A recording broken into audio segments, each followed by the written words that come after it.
आकाशवाणी गोरखपुर से प्रादेशिक समाचार।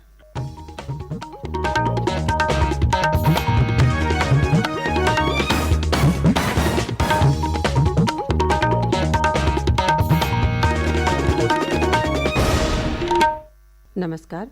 समाचार बुलेटिन के साथ मैं सुषमा श्रीवास्तव। पहले मुख्य समाचार। मुख्यमंत्री योगी आदित्यनाथ ने प्रदेश में शांति भंग करने वालों से सख्ती से निपटने के दिए आदेश। कहा, जुमे की नमाज को देखते हुए संवेदनशील इलाकों में निगरानी और सघन की जाए। विधान परिषद चुनाव के लिए नामांकन पत्रों की जांच आज की जाएगी। आजमगढ़ और रामपुर सीट पर लोकसभा उपचुनाव की सरगर्मियां भी हुई तेज। मुख्यमंत्री योगी आदित्यनाथ ने स्वास्थ्य के क्षेत्र में सरकार के सहयोग के लिए bill and Melinda Gates foundation की सराहना की और भाजपा के राष्ट्रीय अध्यक्ष जेपी नड्डा आज गोरखपुर में पार्टी के नवनिर्मित क्षेत्रीय कार्यालय का लोकार्पण करेंगे। गरीब कल्याण मेले को भी करेंगे संबोधित।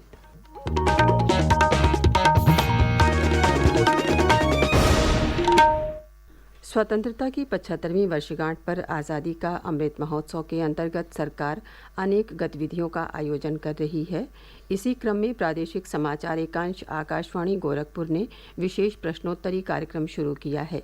इसके तहत हर सप्ताह बृहस्पतिवार को प्रादेशिक समाचार बुलेटिन में श्रोताओं से देश के स्वाधीनता संग्राम और उसके गौरवशाली इतिहास पर एक प्रश्न पूछा जाता है।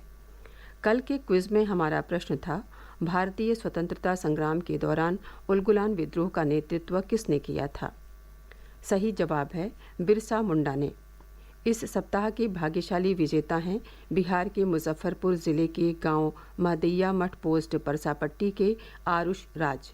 आपको समस्त आकाशवाणी परिवार की ओर से बहुत बहुत बधाई। मेरा नाम आरुष राज है। मैं मुजफ्फरपुर जिले के साहेबगंज प्रखंड के महदैया मठ गांव का निवासी हूं। मैं विद्यार्थी हूं, लेकिन मैं आकाशवाणी गोरखपुर से समाचार के अलावा और से कार्यक्रम सुनता हूं। मुझे बहुत खुशी है कि अमृत महोत्सव प्रतियोगिता का विजेता चुना गया है। इसके लिए आकाशवाणी गोरखपुर परिवार को धन्यवाद। आजादी का अमृत महोत्सव कार्यक्रम से हमें स्वतंत्रता संग्राम के अनछुए पहलुओं की जानकारी मिलती है। इस क्विज प्रतियोगिता के माध्यम से मुझे आजादी के 75वें वर्ष में भाग लेने का गौरवमयी अवसर प्राप्त हुआ है। मैं सभी लोगों, खासकर युवाओं से आग्रह करता हूं कि इस क्विज प्रतियोगिता में भाग अवश्य लें। इस क्विज प्रोग्राम के माध्यम से आम आदमी को जोड़ने का भी एक बहुत ही बढ़िया प्रयास किया गया है। अमृत महोत्सव किस श्रृंखला का अगला प्रश्न अगले सप्ताह बृहस्पतिवार को श्रोताओं से पूछा जाएगा।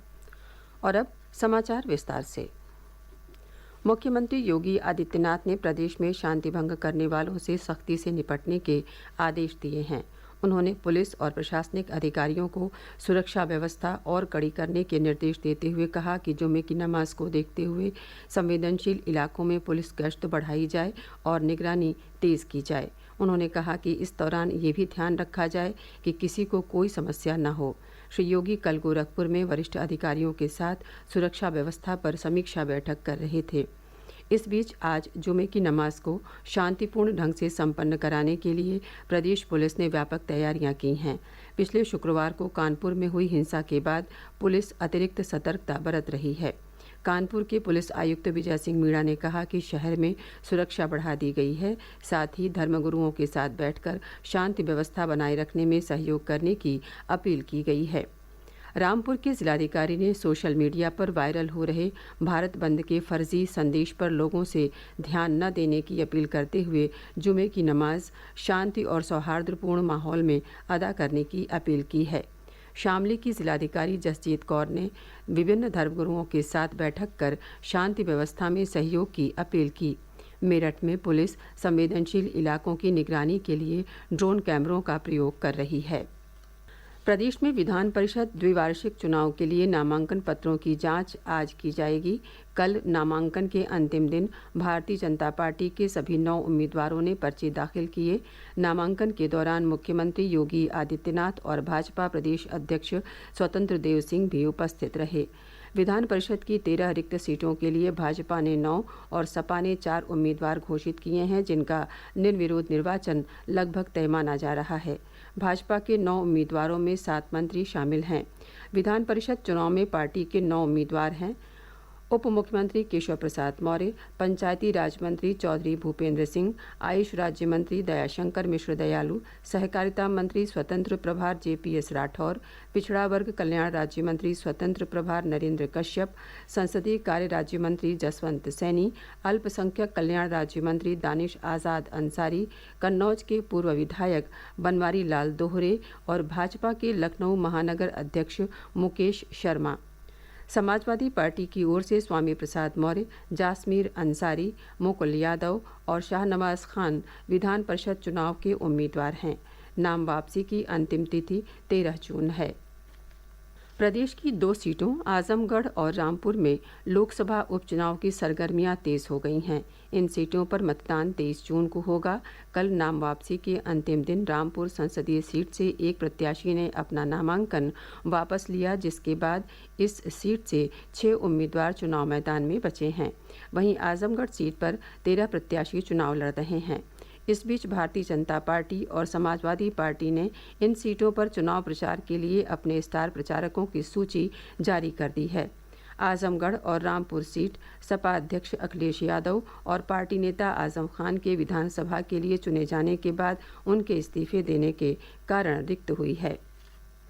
प्रादेशिक समाचार आप आकाशवाणी गोरखपुर से सुन रहे हैं।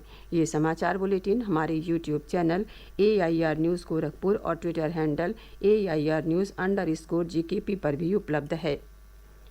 मुख्यमंत्री योगी आदित्यनाथ ने कहा है कि उत्तर प्रदेश ने हाल के वर्षों में स्वास्थ्य और पोषण के क्षेत्र में उल्लेखनीय सफलता प्राप्त की है। उन्होंने कहा कि पिछले 40 वर्षों से बच्चों की असमय मृत्यु का कारण बन रही इंसेफेलाइटिस जैसी बीमारी से होने वाली मौतों को 95% तक कम किया गया है।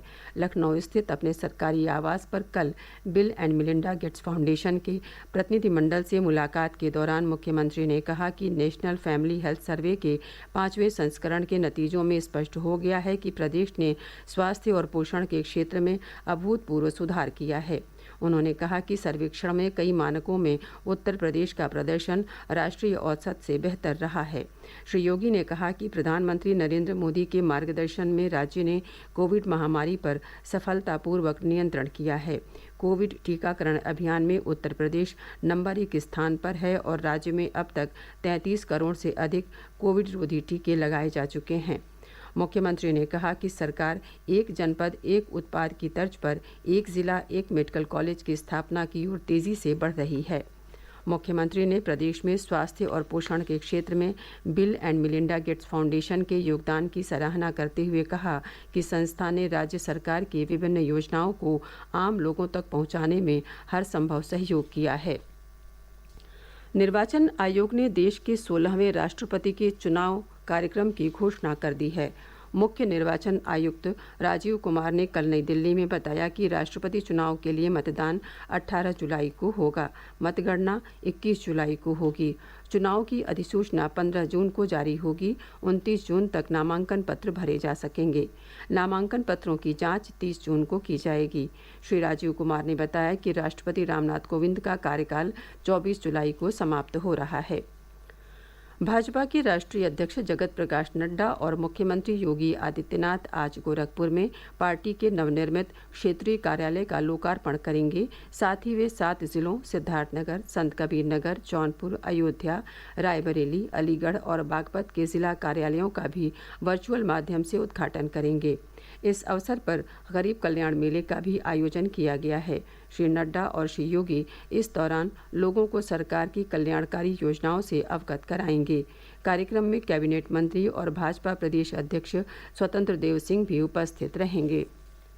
जल शक्ति मंत्री स्वतंत्र देव सिंह ने गोरखपुर में संचालित विभागीय योजनाओं का कल निरीक्षण किया। इस दौरान उन्होंने नदी तटबंधों की प्रगति देखी। जल शक्ति मंत्री ने बाढ़ नियंत्रण के सभी कार्य 15 जून तक पूरा करने के निर्देश दिए हैं।